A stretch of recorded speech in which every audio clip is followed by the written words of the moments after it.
Need internet on your Mac, but Wi-Fi is a no-show.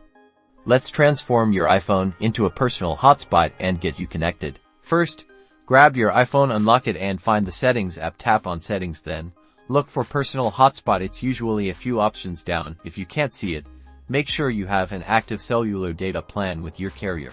Now, tap Personal Hotspot. You'll see a screen with a toggle labeled Allow Others to Join. This option needs to be turned on to share your internet connection. When it's on, your iPhone will start broadcasting a Wi-Fi signal. Also, you're able to change your Wi-Fi password here if you want to be more secure. Great! Now, grab your Mac, click the Wi-Fi icon in the top right corner of your screen. Look for your iPhone's name in the list of available Wi-Fi networks. It should show up with your iPhone's name, the iPhone logo, or as a personal hotspot. Select your iPhone's hotspot from the Wi-Fi list. You may be prompted to enter your iPhone's Wi-Fi password if you have one set and select Connect. If you have not set up a Wi-Fi password, your Mac will automatically connect.